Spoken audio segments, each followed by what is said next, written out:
Family. Let's review our collocations related to the topic of family. Your parents and siblings, brothers and sisters are your immediate family, and your extended family includes all your relatives. You can use a family tree to diagram the relationships among your family members.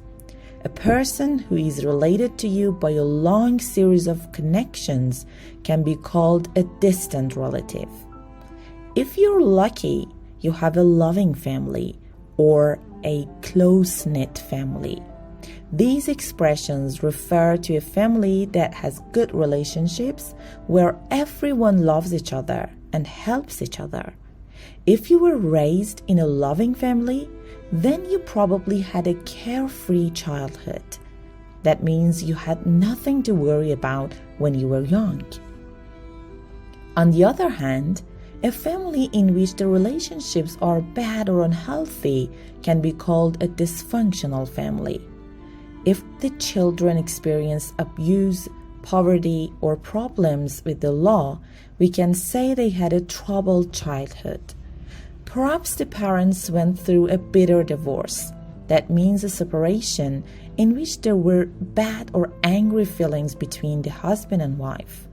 It's also possible to have a messy divorce with a prolonged legal battle involving lots of conflicts about the separation of the former couple's assets, which means money and possessions. The decisions about the separation of assets are made in the divorce settlement. A family in which there are divorces or separations is sometimes called a broken home. Sometimes the mother and father fight over custody of the children. That refers to who has the primary responsibility of caring for the kids. A judge can grant joint custody. That means the ex-husband and ex-wife share the responsibility or sole custody to only one parent. For example, a judge might award sole custody to the mother and the father has to pay child support, regular payments to help with expenses for the kids. If it was a mutual divorce or mutual separation, that means the ex-husband and ex-wife agreed to separate without fighting. Then they will probably stay on good terms with each other, meaning to have a polite relationship without conflicts. If a woman gets pregnant without being married or in a relationship, then she will become a single mother. Some women in this situation choose to have an abortion, and others prefer to give the baby up for adoption. The time when the baby is planned to arrive is called due date. You can also say the baby is due in, for example, mid-October. After the woman has the baby or gives birth to the baby is given to the adoptive parents, who will raise the child or bring up the child as if it was their own.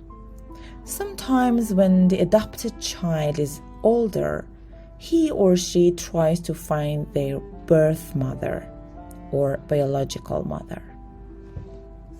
Now, listen to the pronunciation of these collocations to review these collocations, family collocations.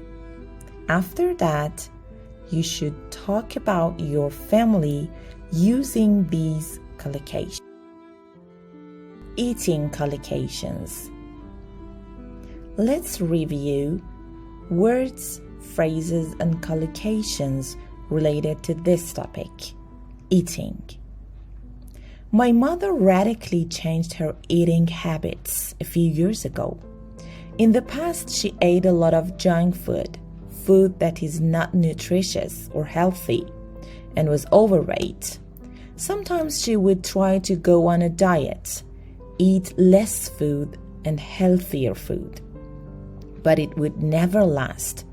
But now she understands how unhealthy processed foods are. They are full of food additives, chemicals added to food that contribute to weight gain and heart problems. Nowadays, she eats a balanced diet, including a lot of nourishing meals that are healthy and nutritious, that she prepares herself.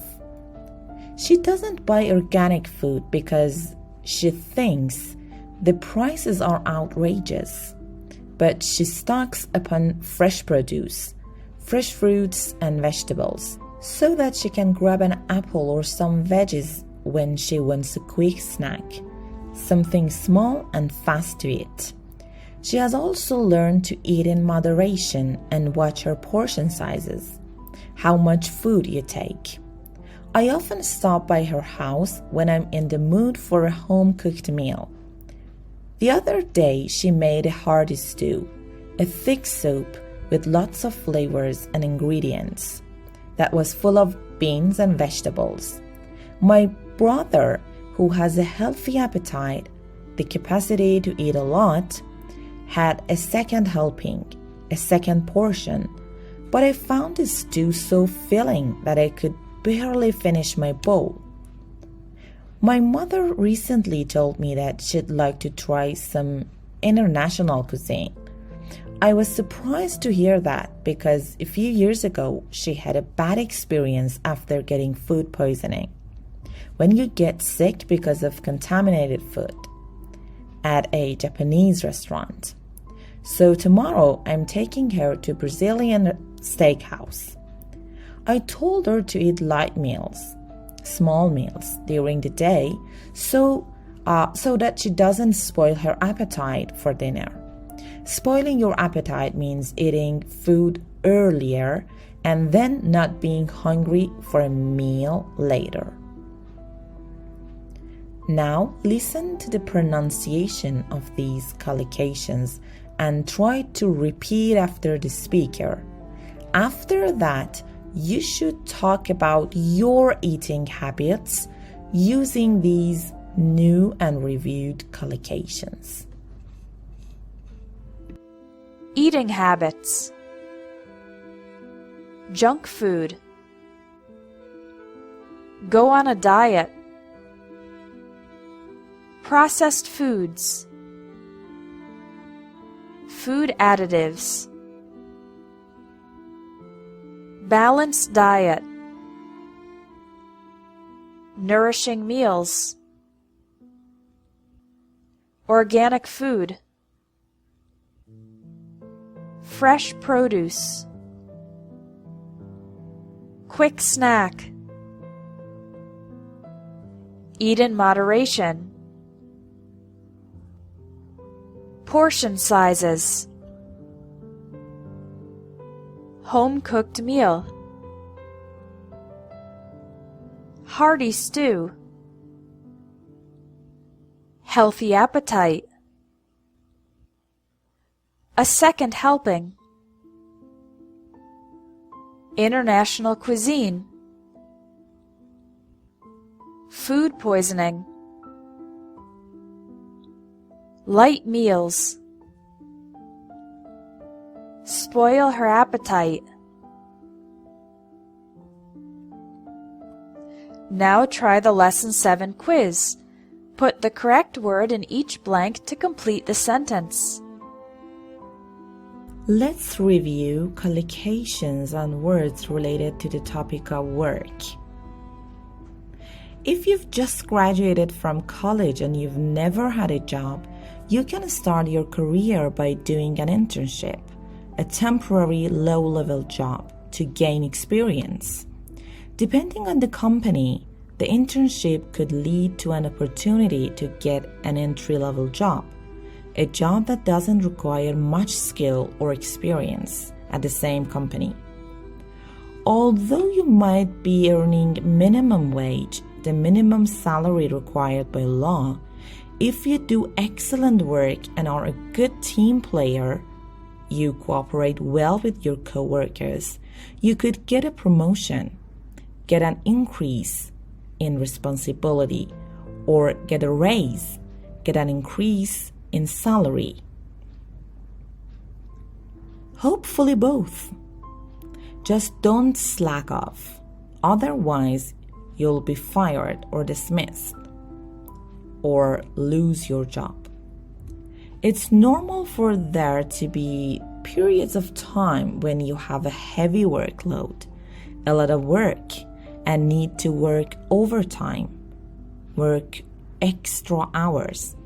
But if you have a very demanding job, an intense job with lots of responsibilities, and you're stressed out all the time, then it might be time to quit your job. Quit your job means to leave your job voluntarily and look for another one.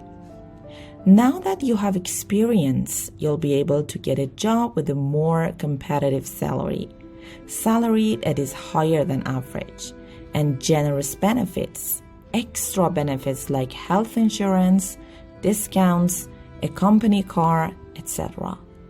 If you can't find a well-paid and rewarding job in your field, it might be time for a career change.